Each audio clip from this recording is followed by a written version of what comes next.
expense of focusing on impact on real people of tariffs, Medicaid cuts, cuts to the Inflation Reduction Act. How do you see that debate? What's your take on what people on the broad center left should be doing in this moment? Look, I'm an all of the above people. Fill all the lanes. The one thing that Donald Trump can do is he sucks up so much oxygen. There's not a single person or event that can get that type of coverage. And I'm of the belief that we need people out there in all the lanes, whether they're doing new podcasts, whether they're doing large rallies like Bernie and AOC, whether they're doing town halls in Wheeling, West Virginia, you know, things that we're all doing. And I'm just going to name this. I don't understand where the calculation, yes, the economy's horrible. And today, did you see that this was amazing? And I'm sure that the Trump supporters are once again going to show the wisdom and the vision that their president has, because he said, did you know there are immigrants here, undocumented, who've been working really hard on farms.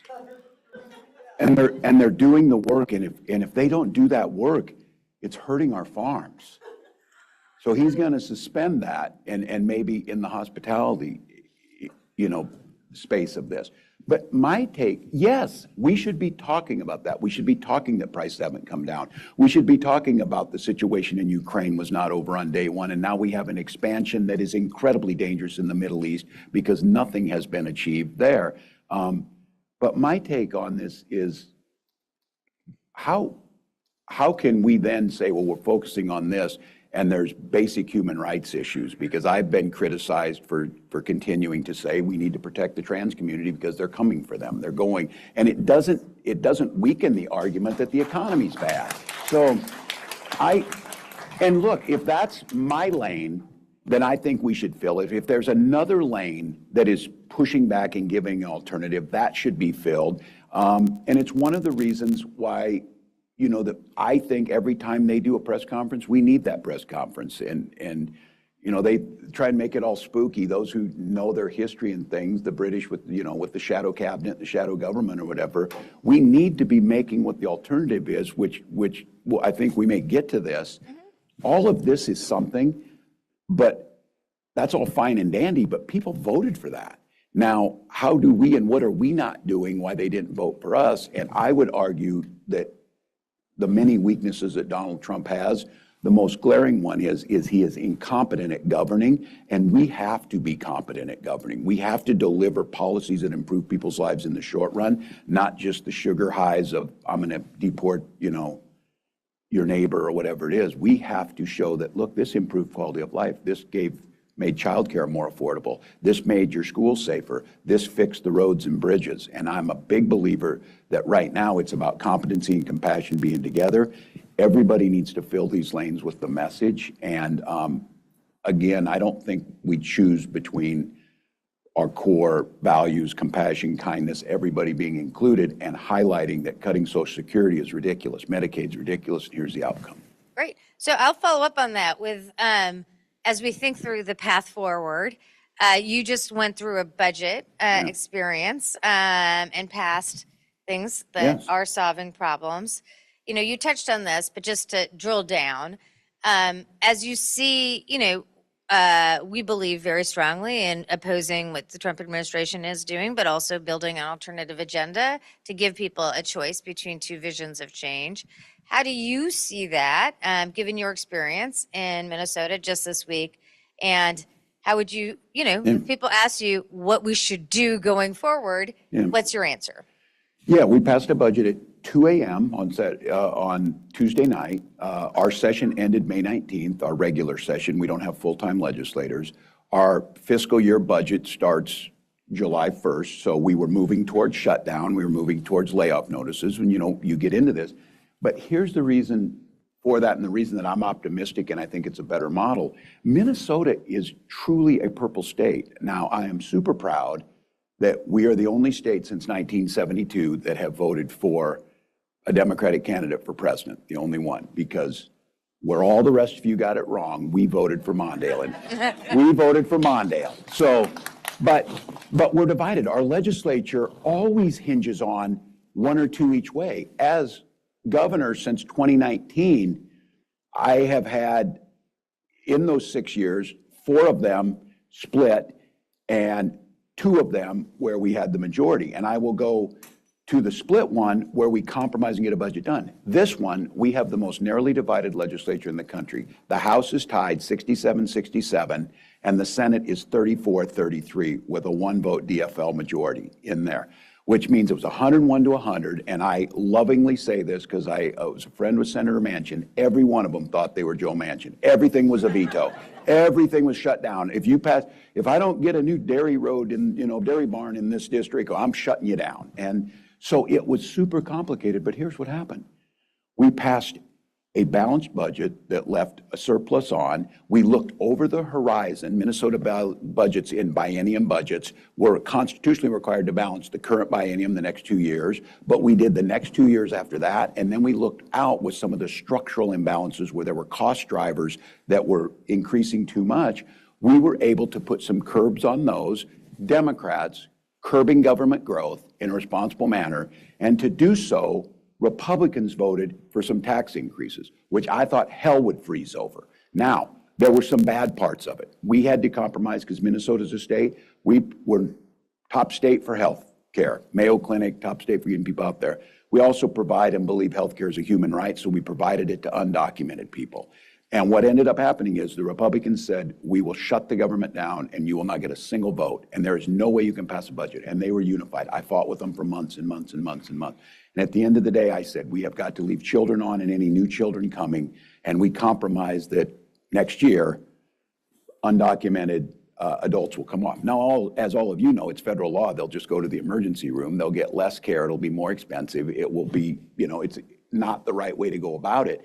But to get that done, we compromised to be able to get that done. The good news is we kept things like paid family medical leave in, child tax credit, universal meals, 2040, clean energy. We didn't have to compromise on any of the others. Tough vote, angry, had to compromise with Republicans because Democratic legislators would not vote for it because of that move. And that's part of the process. What I believe is, though, in Minnesota, people saw competency in government. They saw us compromising without compromising our values, and they see things that are improving the economy, improving their lives, and making a difference. It feels right now there's a hunger. While we did go into a special session for a couple weeks, pretty normal. 4 legislative leaders come out there, Democrats and Republicans, praise each other for working together with good intentions, passed a good budget, and now for me, I don't have to see him again until February next year, which is a good thing. So then we go on. But I will say this, I think it's important for Democrats. When we did get a 1-vote majority, it flips back and forth. When we did get a 1-vote majority in 2022, in the 23 session, we just basically passed the New Deal. We did everything. We even got rid of our racist flag and created a new flag. We just cleared the House. And I think that's something that's been missing when we're in there. It doesn't mean we're disrespecting the Republicans. It means we've been compromising on you and holding this state back because we compromised. We're not going to hold back anymore. We're going to pass all this stuff. Because trust me, Donald Trump has just showing you what happens when they get full control. They'll go as far as they can possibly go. I've been arguing we have to go as far as we can possibly go when we get the chance. And let's just talk about some of the things you passed in 2022 and then also were able to hold this year. As people are thinking about cost of living, there are a range of issues that you champion, child care, paid parental leave, other issues. Just give us a sense of that. Yeah, the one I'm most proud of is child tax credit. Minnesota has always been a top 5 state for the lowest childhood poverty. But during COVID and the things the Biden-Harris administration did was they extended the child tax credit, which we saw the biggest drop in childhood poverty in history happen during those years because we put money back into people's pockets. In Minnesota, we passed the most expansive one in the country, $1,750, no limit on the number of children, and we passed it so that you can get it ahead of time. You don't have to file taxes at the end because many of these people don't. What we saw is about a third reduction in childhood poverty. We'll have the lowest rate. We coupled that with universal breakfast and lunches at school, which, by the way, after doing that and expanding early childhood education and scholarships, we just saw this year when we announced our graduation numbers, the highest graduation rates we've seen in state history. Isn't that amazing? If kids are stable, they have food. And we're now a top state for business. This is where Democrats need to. We take care of people, but it's okay to take care of people to help grow the economy. It's okay for people and businesses to be successful. Just pay your taxes, pay your fair share. And I'm proud of this. We keep hearing that. Well, Minnesota's a high tax state. You know what Minnesota does rank first in taxes? We are the most progressive and fairest state, which means if you make less than a certain amount of money, like $75,000, you will pay less taxes than you would in Florida because they just hide it. They tax you for clothes, they tax you for everything else. It's more expensive. So we do have a progressive tax rate, and what that's done is it's been able to grow the economy, and now we're a top 10 state for business development. We're fifth, I believe, in Fortune 500s per capita that are there because we've created a headquarters economy that people know. Guess why people move to places? Not because it's 40 below sometimes, which it is.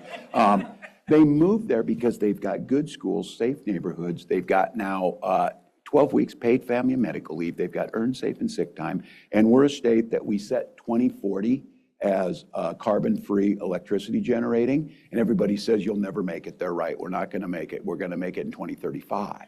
So it moved up. Now all of a sudden, think about that. When we talk about clean energy, yeah, I said that the problem we have with issues like homelessness and clean energy, we set, and this is good, aspirational goals, but no one truly believes we're going to get there. Now all of a sudden, when we talk about we're going to have 100% carbon-free energy, electricity in Minnesota, now it's 10 years away where it seems reasonable to be able to do that. We did the same thing around homelessness. We're going to become, I believe, the fourth state or fifth state that will totally eliminate veterans' homelessness. We're down to 211 veterans, I think. We know who they are. We track them. But there's a model there for all homelessness that the first and foremost is all 211 of those have a name and we know who they are. And veterans, the advantage with veterans homelessness is they come with services. They get health care, they have a stipend for housing potentially and all that. If you apply that then to others, you start to tackle that issue. And again, none of these things are radical. And it's really interesting to me that the business community is like, oh, we have a healthy, happy, well-educated population. That works better. We're going to go to audience questions in a minute. I'm going to ask my last question before we go to the audience, just to reaffirm. If you have a question, and let's really focus on a question, it should be brief to get more people in, and you should identify yourself. So my last question will be, I don't think we can leave this discussion without just asking you broadly about what happened last night. Very eventful day on many scores, but the fact that we have Israel striking Iran and, in escalatory, I think would be an understatement. So what are your thoughts on that? Yeah, deeply concerned. I think we know anything in the Middle East. And look, I know there's a lot of folks here and across the country. The situation in Gaza is intolerable, and it became a central focus in the campaign, and I would say rightfully so. Human rights issues, how we're going to try and attempt to get a two-state solution where we can allow folks to live peacefully and coexist and have their own self-control or self-determination. The issue now in the spreading of this, and I have to be candid with you, I was there during the debates, and I voted for the Iran nuclear deal. I think it was one of the most and I said in there, just to be clear, with the Russian ambassador, with the French ambassador, with our negotiators, with everybody who was there to bring about the capacity to stop Iran's nuclear capacity, but in a way that was not so punitive that we would hamper some of their economic growth. I truly worry now. I'm sure there's great strategic thinkers in the Trump administration that have now said, how is this going to, a tweet from the president today said, I told them they should have done something, and now here we are. Yeah, here we are with the Middle East back on fire in a way that has now expanded. Iran has to retaliate in their mind, I'm sure. And now, who is the voice in the world that can negotiate some type of agreement in this? Who holds the moral authority? who holds the ability to do that, because we are not seen as a neutral actor. And we maybe never were. I don't want to tell anybody that. I think there's a lot of people that say you always leaned one way in this, but I think there was at least an attempt to be somewhat of the arbitrator in this. We saw President Carter do it with Begin and Sadat. We've had certain wins along the way that were actually mutually beneficial both ways. Now I ask who that is. And I mean, consistently over and over again, we're going to have to face the reality. It might be the Chinese. And that goes against everything they say they're trying to do in terms of the balance of power. So I would just have to say my heart goes out for this. Ukraine continues to go on. Gaza continues to be a humanitarian disaster, and now it's expanded even further. Well, I definitely rest easy knowing Pete Hegseth is the Secretary of Defense. So, I shouldn't share this. He's a Minnesotan. We can't pick the middle. Prince, Pete Hegseth, All right, questions. Anyone with questions? Over there. Again, if you'll identify yourself. Hi, my name is Rachel DeWitt. I work for Ocean Conservancy, and just wanted to say thank you for always finding common ground and continuing to speak across the aisle. It's something that our organization does, but it's becoming increasingly difficult as we watch votes get taken that are taking funding away, undoing the IRA, that sort of thing. So my question is, how do we continue to find that common ground? How do we continue to have those conversations? Because I think the ability to make progress is broken down when that ceases to happen. So it's a great question. And I considered, my time in Congress, I represented a very rural district, had one other Democrat since 1892, and I found myself being one of the 10 most bipartisan members of Congress. I had my values, but I was trying to make sure where we found common ground. I'm very proud in Minnesota that through the negotiations behind closed doors, there was a cordialness that I had not experienced for quite a few years. And yesterday, there was glimpses of it. There was in the committee I was in, which is, I said the one thing that came out of yesterday is I no longer fear going to hell. I have seen it. I've seen it. That's it. That's my personal hell, and I'm going to be there. But there were Republican members that we had worked together there and said, I have differences with the governor, but I will talk about those behind closed doors rather. And I was like, holy smokes. It was pretty. Now the others didn't adhere to that. But I do think we have to model that. And I think it was really important. And I will say, very contentious issue. And we were there on immigration, by the way, trying to help. The very contentious issue on undocumented health care, which I, again, think it's a human right. I think it makes economic sense as well as moral sense to deliver it. But the Republicans weren't going to get it. And the Republican leadership understood that they weren't going to be able to get the votes. But I will say this, in Minnesota, at least several approached it with compassion, and I would argue that's why we still have children staying on it, and they conceded that new children could come on, which I thought was a big concession because their whole argument was this is a magnet for illegal immigration, why people are coming here, and they left in place that new children could come. Look, if you're crossing out of Guatemala to save your children, you're going to go where you can do the best. I don't necessarily think you're looking and deciding that, International Falls, Minnesota in the winter, because we do this. I do think there's an argument to be made that people probably do think about this.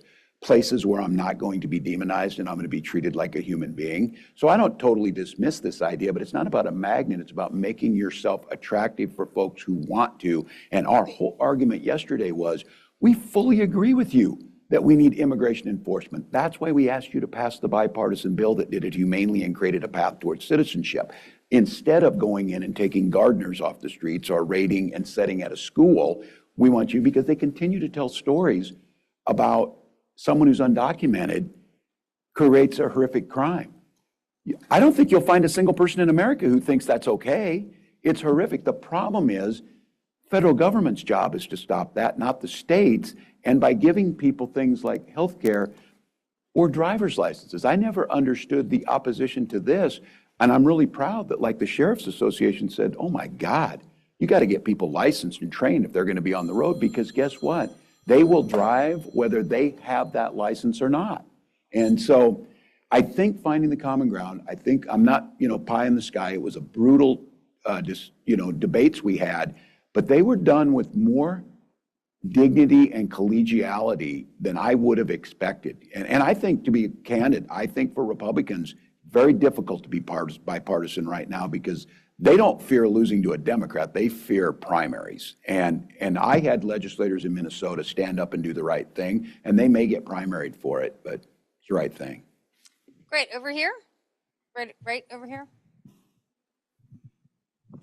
Hi, yeah, thank you so much for coming. My name is Annabelle. I'm a student at Duke University, and I was wondering, it feels like in the past decade or two, there's been this drift of rural working class voters kind of drifting away from the Democratic Party. So thinking about 2026 and the Democratic Party kind of becoming more of an elite, educated party, how do we kind of attract those people back? Yeah, well, thank you. And your data would support your conclusion. And look, I've said this, school teacher, never planned on running. The district I won had one Democrat since 1892, very conservative district.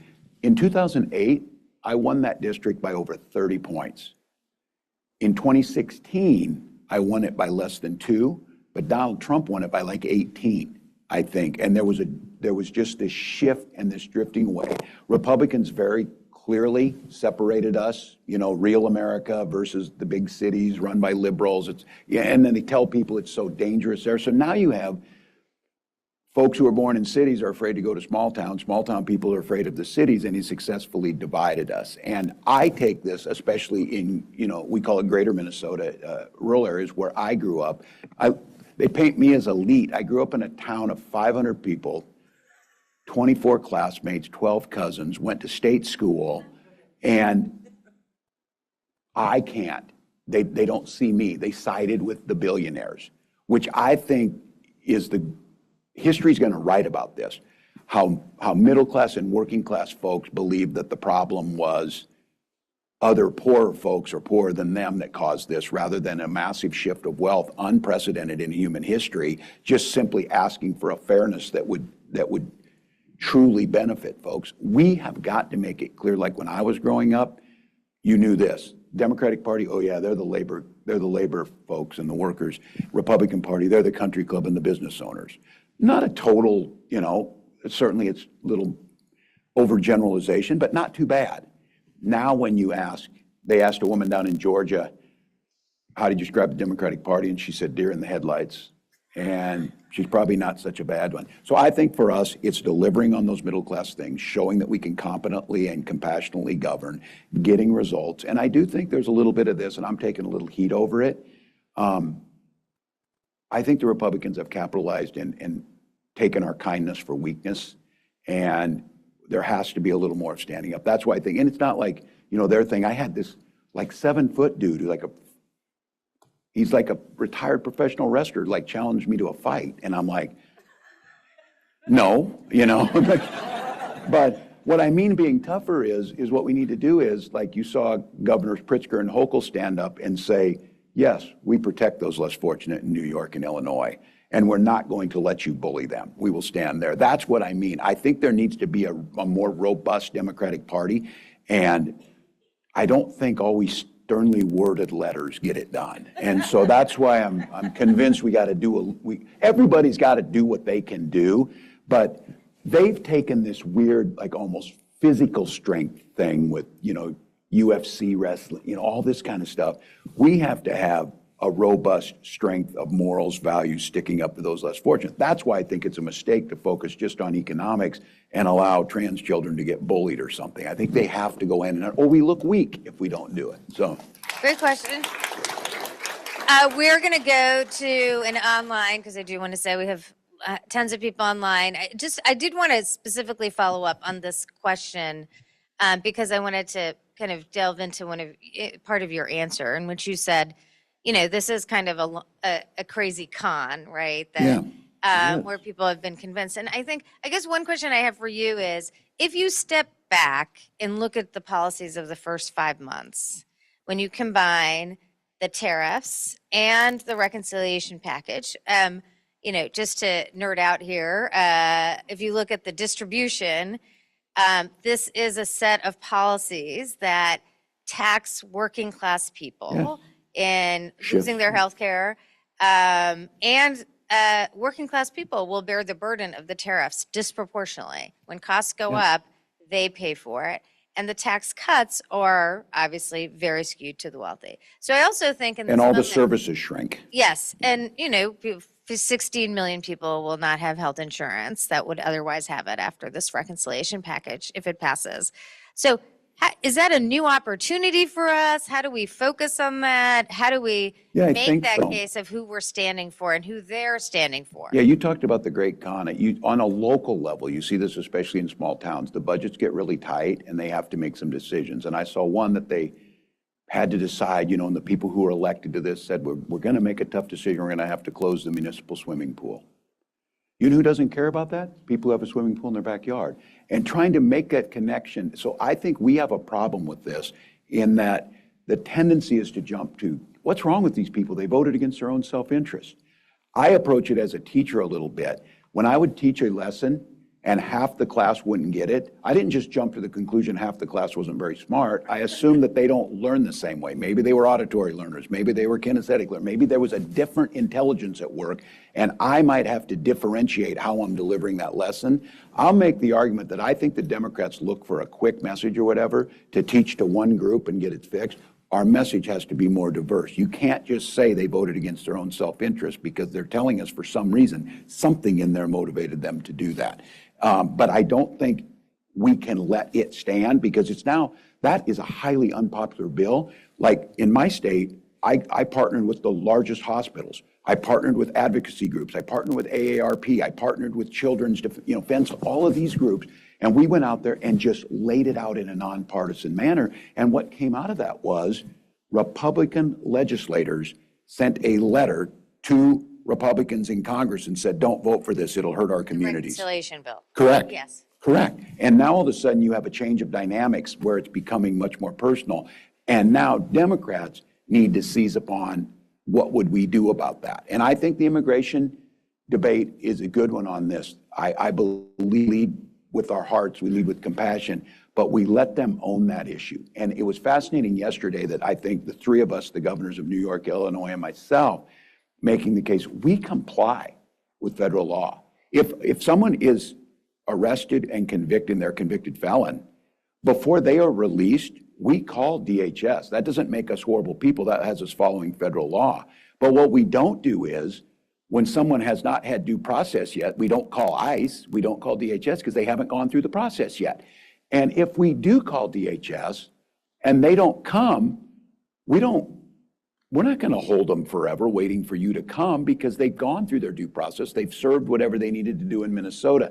And so I think as Democrats, striking a balance between doing immigration according to the law and keeping our humanitarian values in place shows that we do care. Because the whole thing yesterday was telling these horrific, heartbreaking stories about crimes that were committed against people. All of us hate that. We need to seize that moment back, but then to highlight what Donald Trump so eloquently did today in saying, some of these people are good people and probably should stay here and work and we should make them citizens. It's really? We've been saying it, but here's my thing is, he's a master at this. That message is going to be well received. It's going to be well received in communities like mine that have a lot of protein processing plants, where we have a lot of first generation folks working at Hormel and JBS and Jenny O. That's going to be well received all of a sudden that, you know what? He's going to create a path to citizenship. He won't do it though, by the way, just to be clear. He will not do it, but the message is out there. I'm not losing sleep over Donald Trump creating a path to citizenship, but I hear you. Online, we have an online question. There's a question from Jonathan online. If the president succeeds in cutting research funds as deeply as requested, can the U.S. innovation economy survive and recover? No is the answer on that. And I say this, I'll be going to Boston on Monday where they have the biotech conference, many knows. My competition for biomedical, Medical Alley is between the Twin Cities, Mayo Clinic, Medtronic, 3M, Ecolab, and Boston, which Boston Scientific, by the way, is in Minnesota, just so you all know.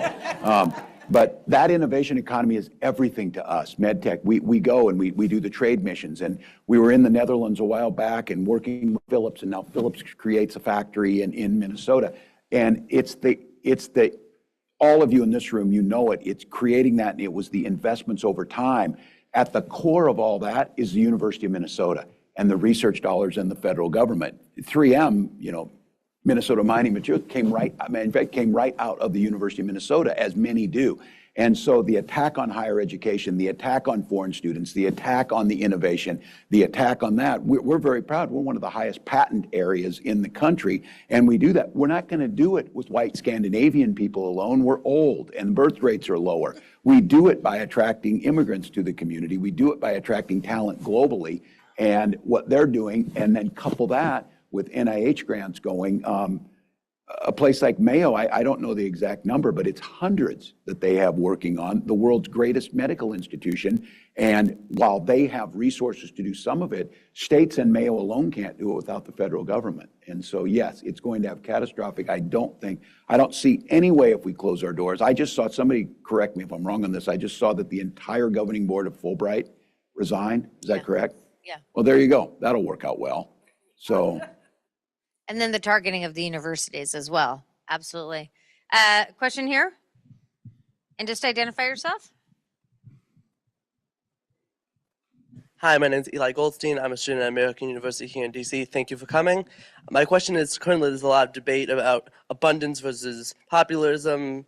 Do we start cursing? What do we do to all these focus groups on how to talk to people? How would you suggest talking to young people to get them back on the things? Because we saw a 40-point shift towards Trump. Harrison, you still won by a lot, but yeah. How do we, and just versus the whole, how about you, what's your position on all these different strategies that are being focus grouped and all these other weird strategies that I don't think is going to work, but what is your position? No, and do you maybe support, focus do you grouping support, everything is do you the support the problem. whole idea that politicians should start cursing, and how do we develop that with professionalism that politicians should have? Well, it's a great question, and I didn't take it personally on the cursing and stuff. Yeah, that's the thing about, we all know that the catchword, and everybody's been talking about this for a long time, authenticity, being, authentic or whatever. I don't totally dismiss this idea. I think research matters. I think understanding where people are coming from, but I don't think you're going to find a quick answer in that. My son, who, by the way, graduated from high school this last week, so we're super happy. Happy with him.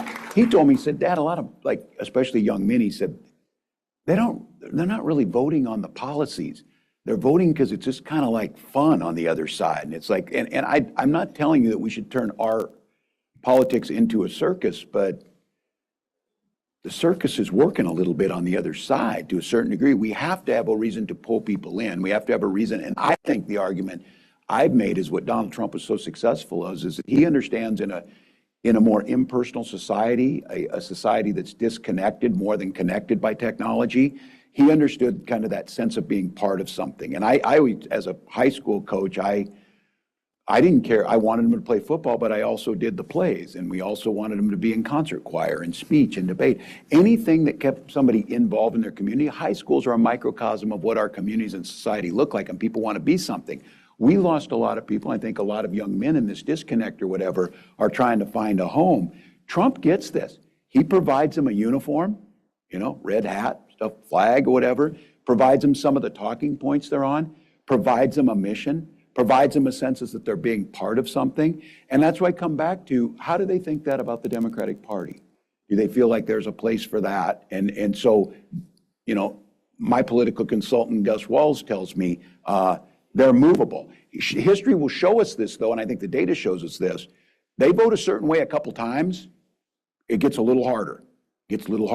But his point is right now, you guys have to be a little something. And look, I don't believe doing a Joe Rogan podcast would have won this election. I have said, I think you've got to fill every space, though. I think if you leave the void, they will fill it. And so I think my team booked me with Theo Vaughn this week, and so I'll go talk to him. I don't think you're going to win. It's like going out. Then it's weird if you go with them and you start pretending, hey, and you try and understand what Gen Z language is or whatever. You look stupid and pandering. But I think you go to them and understand, what are we offering you? And what I would say to the young people who are answering questions, somebody needs to tell you this. This is the worst time to be your age. It was so much more fun at a time before this. It was less stressful. We weren't super politically engaged in a way that we had to watch the news every day, because every day wasn't a damn crisis, and you didn't have to be there. And we didn't live through a pandemic, and we didn't get shot in schools. And so you're in this mode where it feels like everybody has a trauma score and everybody's on high anxiety. We as Democrats have to provide different things that make it easier and less stressful. And I think that's where you go back to these policies. We have North Star Promise. For all families who make $80,000 or less, they can go to any school in Minnesota tuition free. They go free. And I've heard families come up and say, my senior year was just so much better. I didn't have to pay for food at school. My family had a little more money. I know I can go to school next year. It's paid for. I don't have to get a student loan. It's interesting how all of a sudden now that was so personal and it was so fast. It wasn't generation before. I guarantee you in Minnesota, young people are going to vote DFL because they know who passed these things. And I would argue to you, we've got to do that. It's going to be different elsewhere. I just worry, though, it would be totally understandable if young people became cynical and checked out, because this is a hellscape of politics right now. But what I think, and this goes back to my optimism in this, they're not turning away. They're super engaged. They are connected enough that they want this crisis lifestyle to end. That's what I find so interesting. How do you think these people in the Trump orbit live their regular lives? Is every day like crisis?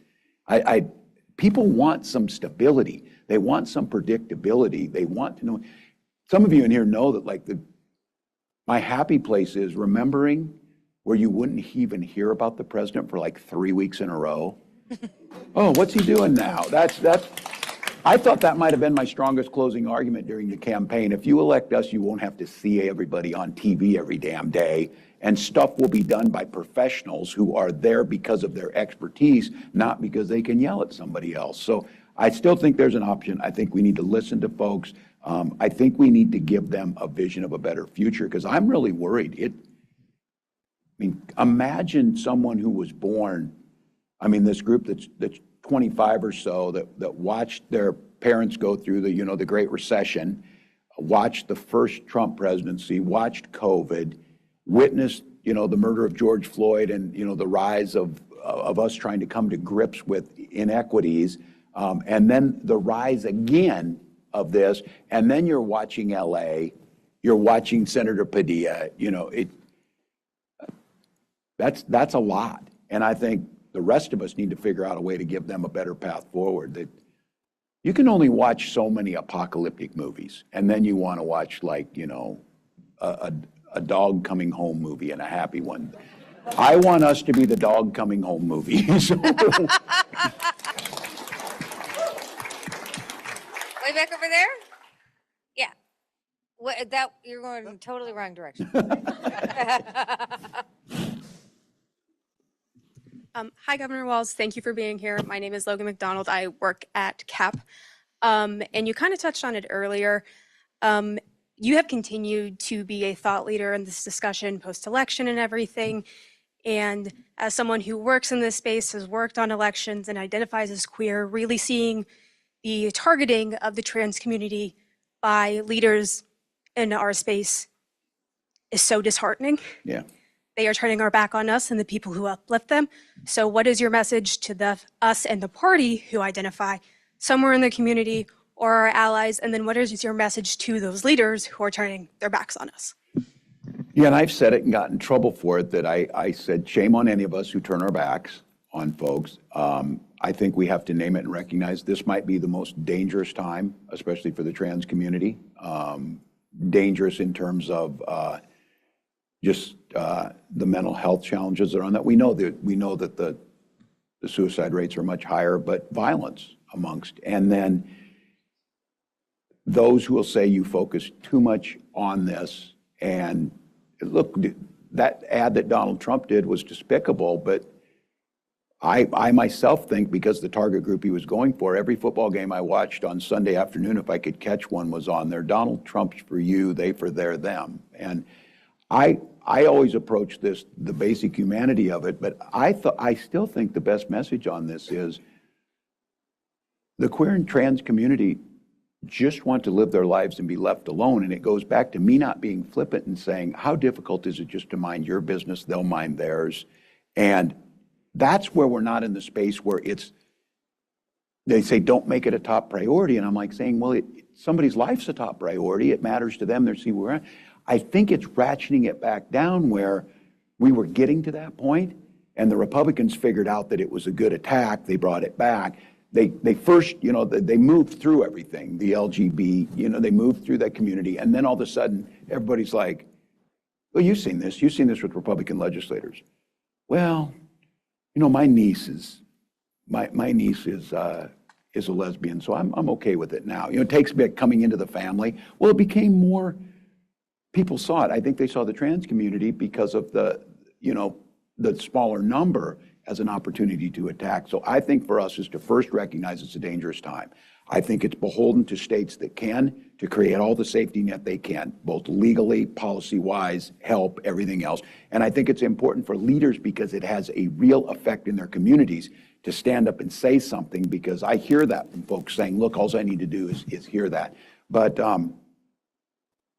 they're not going to stop at it because it still works for them. And they believe it. And I don't know, I haven't seen the numbers. I just anecdotally on that ad, I think it was pretty devastating. And I think it might be more devastating when you're silent about it. Silence feels like complicity to me. And I think complicity, we lose the issue and we look weak. So continue to speak up, know the community's there, know that people see you, hear you, love you, but a recognition of we understand the stress you're under. Okay, I think we have time for one last question right here. Thank you. Thank you, Governor. Thank you, Ms. Tendon. Sanjeev Berry, public interest advocate. It seems that Trump and the Republicans are really good at punching down. We've been talking about that, blaming people without power for perceived challenges in America. What would it mean for Democrats to be really good at punching up? Yeah, I'm testing that out. I'm testing it out. I got to be honest with you, of all the weird things that happened to me was not on my bingo card that I would be in a full-blown feud with the richest man in the world. And I'm telling you, I'm going to take a little bit of credit for this. That guy's kind of out of sight now a little bit. When he was involved in that Wisconsin Supreme Court race, I was over there just beating him, doing everything I could, pushing back, saying this, using profanity towards him. Yes, I did. But doing what I said, and I got a bunch of heat yesterday because I'm inciting violence, because I said we should bully the crap out of Donald Trump, because as a teacher, you talk to children about bullies, you tell them why it's wrong or whatever. When it's an adult and someone like Donald Trump, the only thing he knows is the same stuff coming back. And I watched them kind of wilt. It wasn't just like luck or, trying to just be flippant. I thought instead of making him a scary authoritarian wannabe who is incredibly dangerous, which I believe he is, I just thought, what a weird dude doing some of this stuff. And then all of a sudden people are like, yeah, that's just strange. And that started to move and I knew that was working. He gave an interview one time, like a 20-minute interview. 11 times he told the interviewer why he wasn't weird. And I'm like, yes, they're going into that. So I think this one of punching back, making it, look, the guy is a billionaire, surrounding himself by billionaires, and he went to Les Mis. I'm like, come on, America, come on. You kind of feel this. That I think pointing at it, and again, I think there's a fine line here that I think Democrats are in a bit of a bind that we're seen as the anti-success party, that it's somehow not okay to create some personal or generational wealth for your family. We can't be that. We just have to be the party that says we're for that, but you greedy guys need to pay your fair share and start pushing back. And because they always say, oh, you're creating class warfare. No, you're winning the war. You are winning the class war because you have somehow got us fighting each other while you take all the profits and stand on the edge. So we're going to have to be better at it. We have to single them out. We have to know why they have these things. And let's be honest. I think Musk is the example that it worked. It started to hurt him personally. Look, of course, I want, I mentioned about Tesla. Go back and work Tesla. Go back and do that. Don't come and cut my mom's Social Security. Don't make a child in Africa not be able to get HIV treatments if they need it. Don't do that. But I'm all for you doing this. The idea is you don't get to do both. You don't get to gain wealth, game the system, and hurt people. And I think that was a successful one where it started to hurt financially. It started to make an impact. He started to get the blowback and driving the wedge. So I think at the end of the day, again, people smarter than me know this. This transfer of wealth is really at the key to most of these problems that has gone on there. I think Senator Sanders has been highlighting that, but we have to bring it down to a level that makes more sense to people. They feel it more, and it doesn't feel like we're against success in general. We're just against greedy gaming the system people. So Excellent. That's a great way to end. It's a really great conversation. good to see you. It's great to see you. Thank you so much. Thank you so much, Governor Walz, and thank you. Let's give him another round for standing up in this moment. Thank you all. You're the best. You're the best. Thanks, folks.